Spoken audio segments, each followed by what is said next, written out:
Hello and welcome to Season 2 of the Teacher's Journey podcast. I'm your host, Brian Costello, here to talk with some incredible educators and hear the stories that have made them who they are today. Hello and welcome back to the Teacher's Journey podcast. I'm your host, Brian Costello, and I'm incredibly excited to have Sandra Paul with me today. She is the Director of IT and Operations for a school district in what does in fact exist, Central New Jersey. And I am extraordinarily excited. I've had the great opportunity to hear her speak and to have had a number of different wonderful conversations with Sandra over the years. And I can't wait for her to get to share some stories with you because she has a lot of wonderful and really interesting, fun stories to share, as well as some great things for us to get into. So thank you so much for joining us. Thank you so much, Brian, for inviting me. I appreciate it. Absolutely. So for those of you who are listening for the first time, because I told you how much better it would be after Sandra is on, here we go. So we're just going to start. We're going to start at the beginning, and then we take it from there. So Sandra, why don't you tell us how you got into education? Like, where you got your start? What made you decide to go into education? Actually, it was by a mistake. Well, it was a happy mistake for all of us. It was a fantastic mistake. I actually got into education when I was living in the U.S. Virgin Islands and in St. Thomas, and I was working in the computer lab doing coding and stuff like that. And while I was there, the professor in the business department asked me if I could go over to education and teach one of the professors over there about how to transition from using a Mac format to a PC format, because they were converting the education department to format. So when speaking to the person and everything was done, she was like, "You're very good at this. You should take an education course." So I signed up to take an education course in the graduate program, and accidentally she was actually the professor.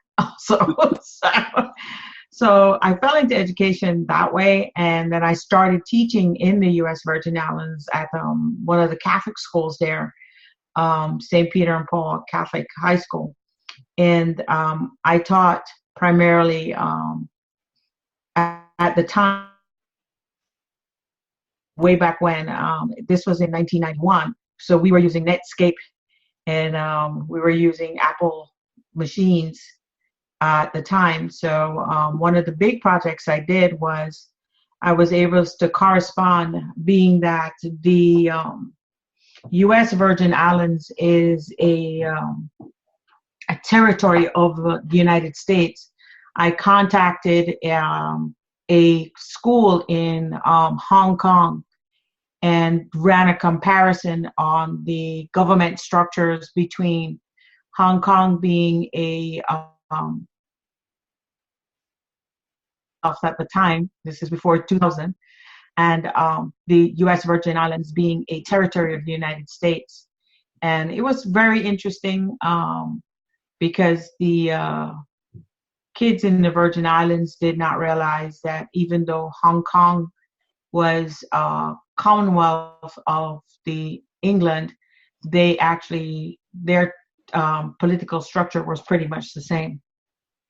So with that in mind, that's how I really got into education and actually got into ed tech. From there, I moved back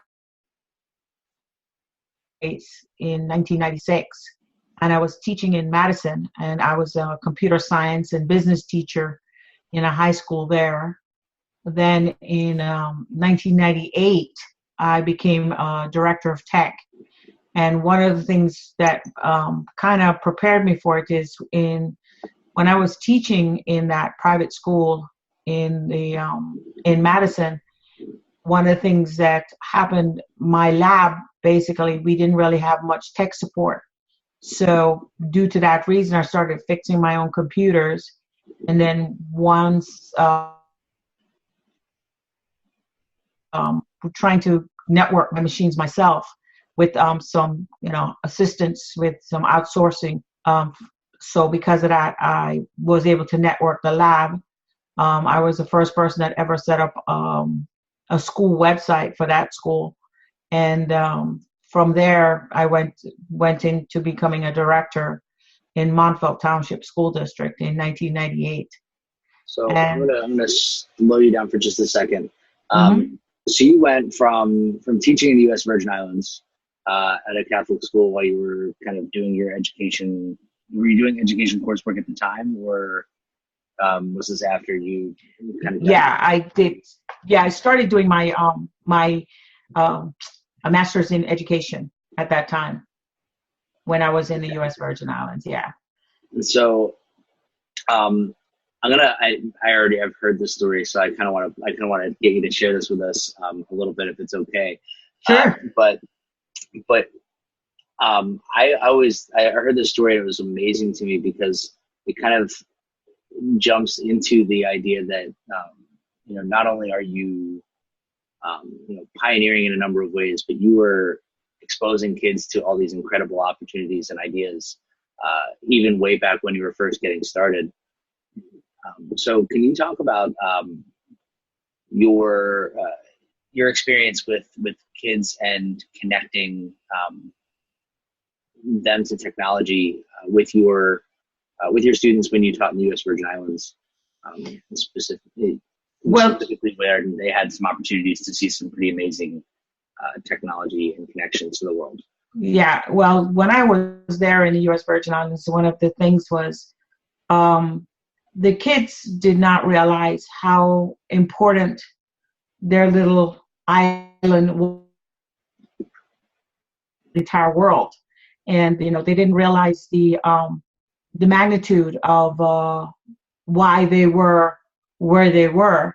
So at the time, I was able to do a field trip, and I took the students to the cable station in St. Thomas. And that cable station is the one cable station that connects actually a lot of the U.S. states, or I should say cities in the States, that connects it down to South America. And my husband worked at AT&T at the time, and he was part of a transition group that was changing over their network systems to be undersea fiber cable. And we actually got a tour of the actual cable station. We showed the kid, he and some of the staff members were able to show the kids some of the connectivity that happens between between countries and how it works. And then how cable was laid on top of the ocean floor, and how it becomes reinforced as it gets closer and closer to the shore. And telling them how important the St. Thomas Virgin Islands is to being able to communicate to the Southern Hemisphere.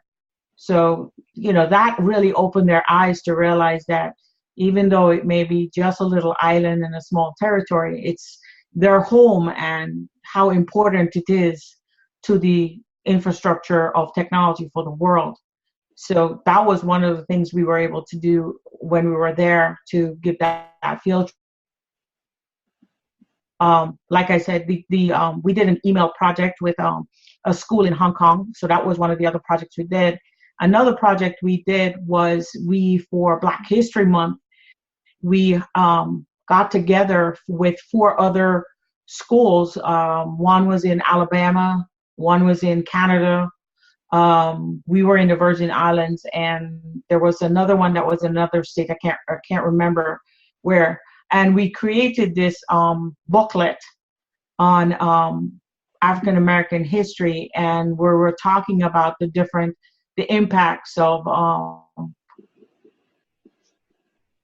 certain people on the that have influenced people of African American heritage, that have influenced our history. And being in the Virgin Islands, they have their own national heroes, their own people on the island that they were able to talk about and also put into perspective how what the influences happened during the time of slavery, what was the importance of freedom for the African slave, for African American,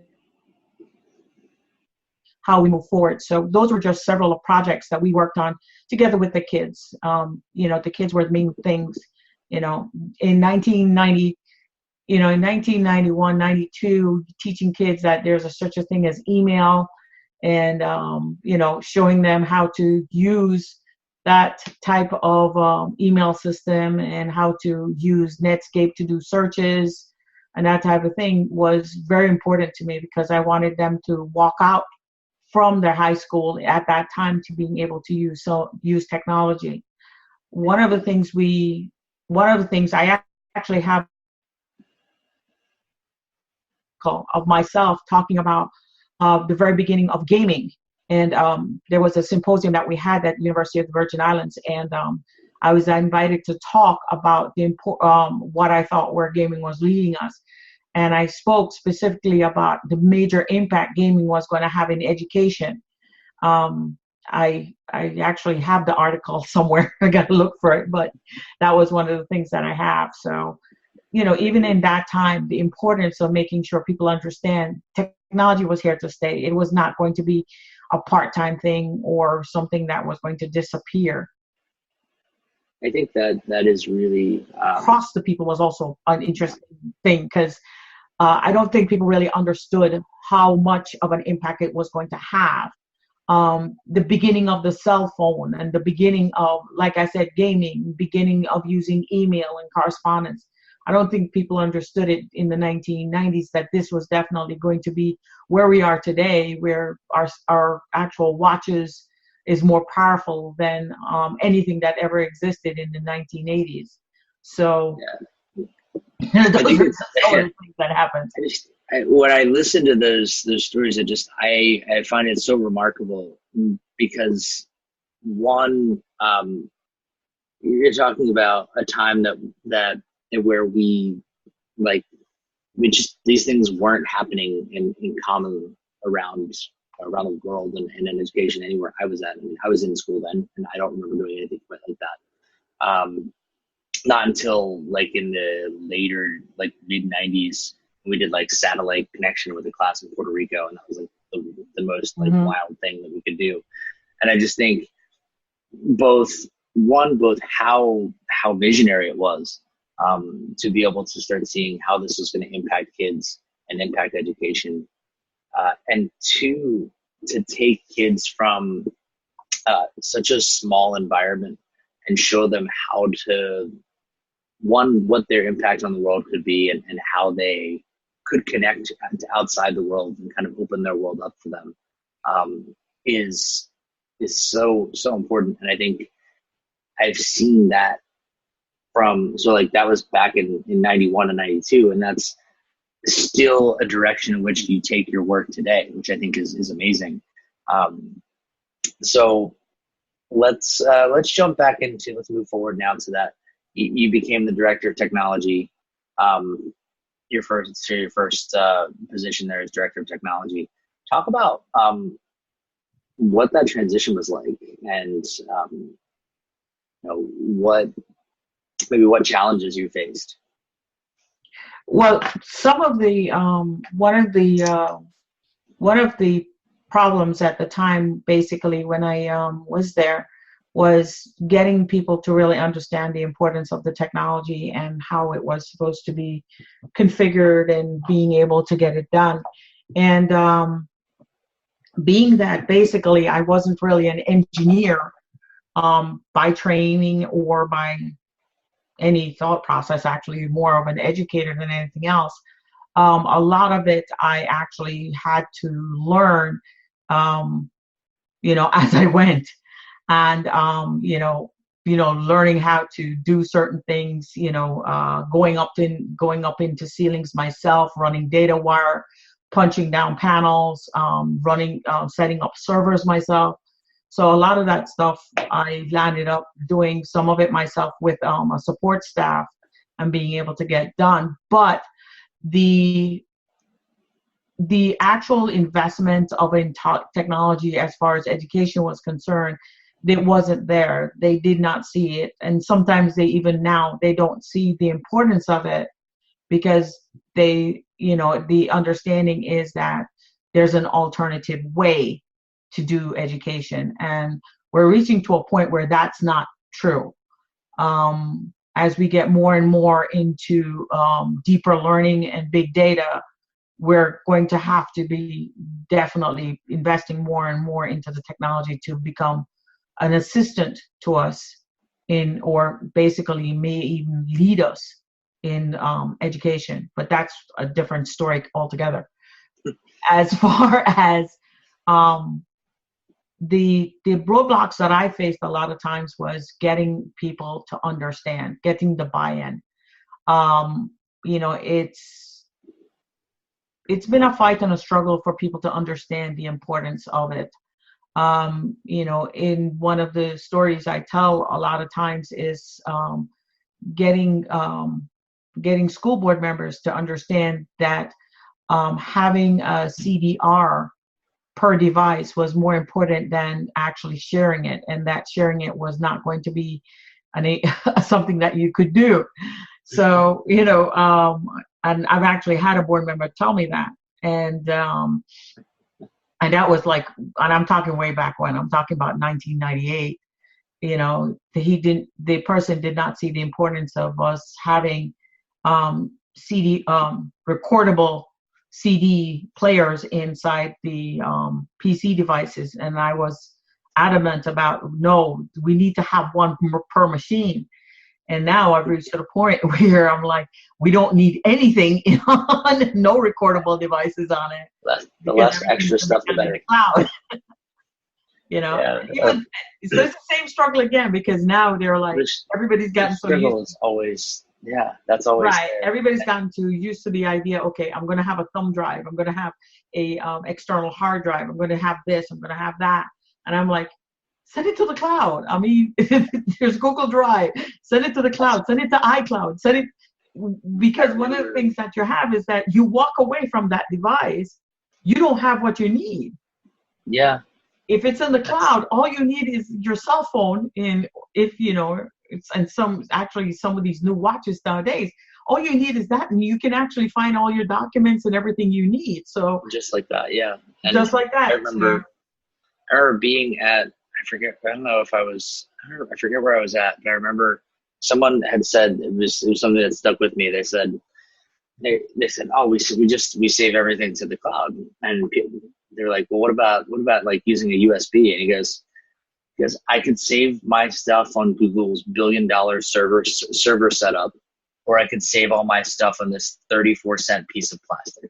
Like, which one do you think is a better place to keep your things? Exactly. Like, oh yeah, there we go. Yeah. And I can see that fight, especially like with the board members, I think is an interesting one, because I remember being at a board meeting where I had just, with a coworker of mine, I had just given a presentation on our makerspace, which was brand new and had incredible support after that from the board and from the community, and everybody was loving it. And they were also interviewing people to fill a vacant seat. So they had people petition, and it was like a 6-month seat before an election. So they just petitioned and had somebody fill a vacant seat. I forget whatever the process was that was required. And one of the questions was about using technology because they communicate through email. And the man said, well, I don't believe in computers. And I looked at him, and I looked at the person next to me, and I said, does he not believe they exist? Or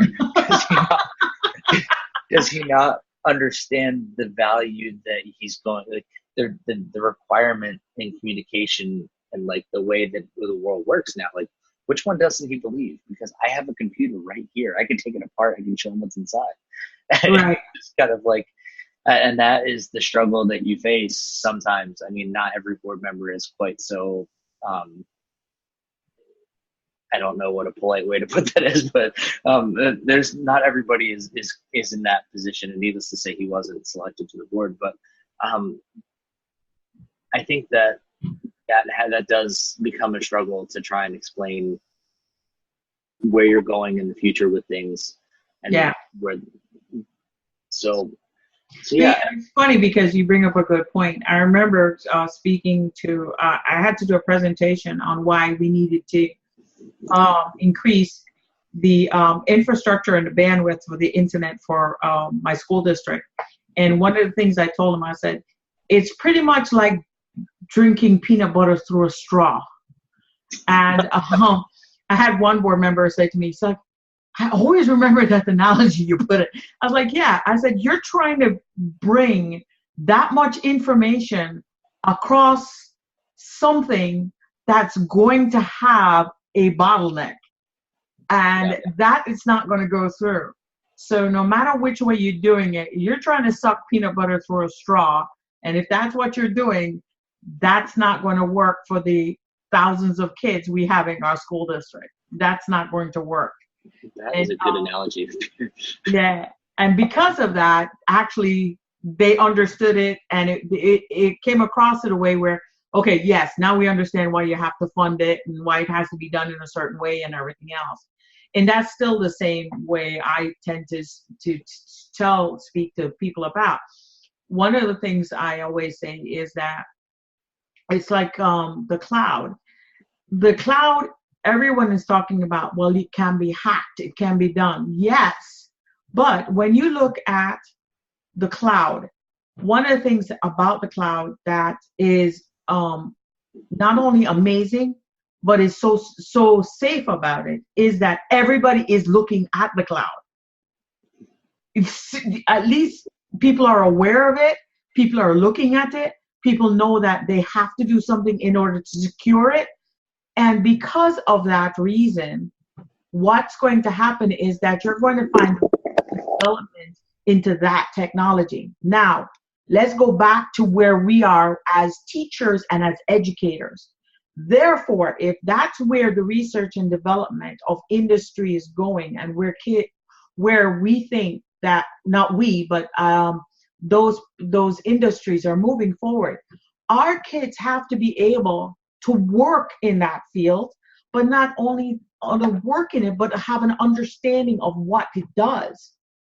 So they can be prepared to not only just maintain and do that, but to go beyond that, go way beyond it. I had a conversation this morning, and I was trying to explain the future of our world and of our technology is not in us. The future is theirs. So if we're preparing them for a future that we basically don't understand, we have to include them into the process, and we have to expose them to that process to be able to prepare for the 21st century, which we are in right now, and the 22nd century that is coming. So it's not a matter that we just want to jump on the bandwagon of the next best thing or whatever it is. It's a matter of what are we preparing our kids for. If we can't see it, basically, therefore we have to kind of give them an opportunity to experience certain things so that when they get out there, they understand it, know how to move forward, or even if they don't know how to move forward, they know how to maintain. You know, and that's what we have to look at when it comes to education. Education has to come to a realization that we're not preparing kids for our own world. We're preparing kids for their world and what they are going to experience. And that world is a world with technology. We have a generation of kids that have actually entered our school system that have never known a life without a computer or a life without the internet. Yeah, I mean, most kids in the school system now, I mean, they haven't even like the kids I teach in middle school weren't alive when the iPhone was invented. Like they weren't alive then. So, and one of the things I tend to do with them is they kind of predict what's going to happen 10 years from now. And before I do that, I go back 10 years. I say 11 years ago, the iPad was invented. Like Right. 10 years ago, and I forget who I stole this from, so I apologize in advance, but it's one of my favorite things to say. 10 years ago, your parents would say, don't talk to strangers on the internet, don't get in cars with strangers. And now you literally take your phone out and look for a stranger on the internet to pick you up and take you in their car. Yes. And it's like how dramatic the world has changed. And I think to your point that who is going to make those changes, the people who are going to make those changes that create the next step in the changes in our world, they're the kids that we're teaching now. And Right. in order for them to be able to do it, for it to be our kids, they need to have the exposure and the opportunity to experience as much as possible. Because without it, I think you're right on. They're not going to have the opportunity to either maintain or redirect and make changes in the way the world interacts with technology. So Right. I think that is a phenomenal a point to make for anybody listening. If you're not a big technology user, or if you're somebody who doesn't get why kids should be able to experience X, Y, or Z, that's it right there. They have the most opportunities if they've been exposed to it. Yeah. That And when the thing about it is that and we live in an environment that's very collaborative, and that's something that's important, because the thing about it is that when kids learn to collaborate with other kids, just like we as adults have to collaborate with others around us, what it's going to do is to create an environment basically where the use of technology goes beyond just technology's sake. For example, having kids, just using technology basically, like they use it for SEL, social emotional learning. You're using technology basically now for talking about mindfulness. You're using technology now that's going to, help kids that are in a remote area of the United States or a remote area in any continent to be able to correspond with our kids here in the, in the United States or in Canada or wherever. So you're using a technology to go beyond. It's like an article I was reading the other day about a young man who had developed a windmill technology to bring energy to his village. But the main reason was because he wanted to read a book late at night. What can I tell you? Had a problem, and he figured out a way to solve it. And right. It's just like you were talking about the makerspace. That what's not understand is that that's actually a mechanical and a technical thought process that makes makerspace what it is, because it goes beyond just the technology itself. It's a part of it, and it's actually an integral part of it, but it goes just beyond the ones and the zeros and the plastic and the mechanics and the circuit board and the chipset. It goes beyond that. There is an entire human element to the use of for technology that is vital, and I think that's where we're moving forward to, and that's where kids and educators have to understand is that this is not something that's going to disappear. Number one. Number two, it's not something that is also is not going to evolve. It will evolve. Yes, we have we have smart watches, we have our smartphones. What is the next best thing? I mean, you think about it. We now have but we have technology that is being able to predict our health issues. They put different types of electronic devices in us to see okay, is your blood pressure up? Do you have cancer cells? All that type of thing. When we open our students' eyes to see that the technology is there and what it can do and the possibility of what it is, who knows?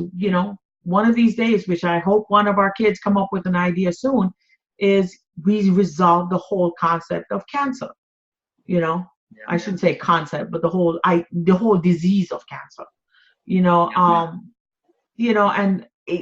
And I mean, me personally, I think we're on the cutting edge of it, and our scientists and technology people are coming together, and it's going to be very interesting to see where we're going to go in the next 10 to 20 years. But at the same time, you and I, Brian, we have a responsibility, and educators have a responsibility to ensure that we provide this type of education for our students. We giving them an opportunity to experience it, to understand it, to realize where it can to give them an opportunity to realize where it can take them, that they themselves, once they leave our grade 12 or even the college or even the internship process, that they can go on and be contributing citizens to this country or contributing citizens to the global world, because it's no longer just one country. People work in one place, but they are actually, their physical location is one place, but they're working throughout the world. So it's something that we need to make sure that we have that responsibility. And the other part of it is that there is an urgency to it. Every time we sit down and do not take this seriously, we lose a set of 12th graders who graduate and are not exposed to something. And we have to be very careful about, are we willing to take that on as a responsibility on? Yeah, we lose that whole community of kids that are walking out the door without having, that could have been the person. That could have been the kid. In that crop could have been the kid who made that change. Right. And I'm not saying that when they leave us, they may not basically experience it and then, they'll be on their way. But at the same time, why have that time gap? Time is something that we have. It's the most precious resource we have. We cannot afford for that time gap. None of us can afford that time gap. Time is money. And because time is money and it's so precious, basically, if we were able to provide that in our K-12 institutions, or even in our college institutions, or in apprenticeship, whatever it is, then we have the ability to put that student or put those students in a giving them a jump ahead, more or less, is what I would say, compared to not having that jump. Yeah, absolutely. This is the end of part 1 of our incredible interview with Sandra Paul. Tune in next week to hear part 2, where Sandra and I will continue to develop the idea of opportunities for students to engage in technology, and also a discussion of women in leadership, specifically tech leadership, and Sandra's role in making strides in that field. So thanks again, and we'll catch you next time on The Teacher's Journey.